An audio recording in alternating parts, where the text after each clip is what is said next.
little chefs. In the spirit of easing back into things, I figured we should stick to some of the recipes that I tend to use most often. And I don't know about you guys, but since I'm getting older, I definitely need to watch what I eat every day. But if you want to be healthy, that doesn't mean that things have to be bland and uninteresting. Of course, one of the easiest ways to be healthy is to have a salad for lunch. And the biggest trap people fall into is they go for store-bought pre-made dressing. So today I want to show you one of my favorite salad dressing recipes. And I guarantee you, little chefs, once you try this, you will never do store-bought again.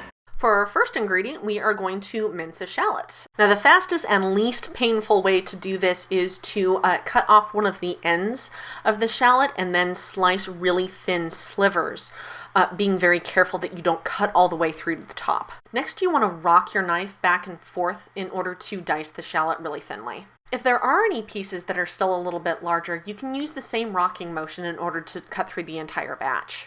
Now that we've got our shallot diced, we can go ahead and move those to a mason jar and then add a very heavy pinch of salt. We want to let these sit for at least 10 minutes, and what that's going to do is the salt is going to mellow out that onion flavor. Now we're going to go ahead and invite some herbs to the party. What I'm going to do here is I am removing the leaves from several sprigs of thyme, and then I'm going to add that to our mason jar. Acids can really brighten up any dish, so for our dressing, I am going to juice 1 Meyer lemon.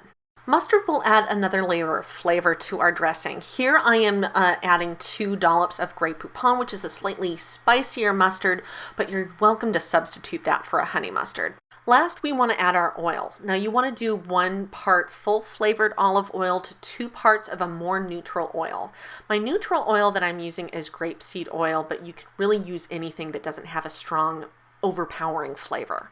Before you compose your salad, you are going to want to shake up your salad dressing, and you're going to need to do this anytime before you want to dress your salad, as things will tend to settle. And it's time to compose our salad. Go ahead and throw in a couple of handfuls of green leaf lettuce and then lightly dress your salad. So the big trick to having a really good dressed salad is you want the leaves to just be slightly shiny.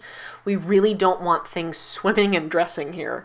Finish it off with a couple of really good turns of your peppermill and go ahead and toss to coat. Here's where you can get creative. I'm doing just a really simple salad that I'm going to finish off with some Parmesan, but of course you can go ahead and add just about anything that you want to this.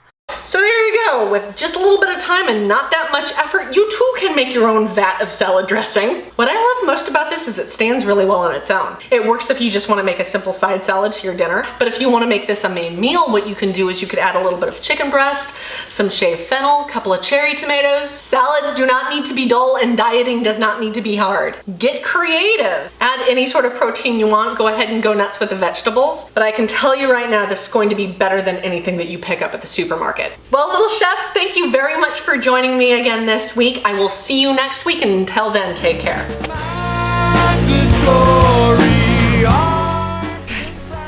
Who wants to go outside?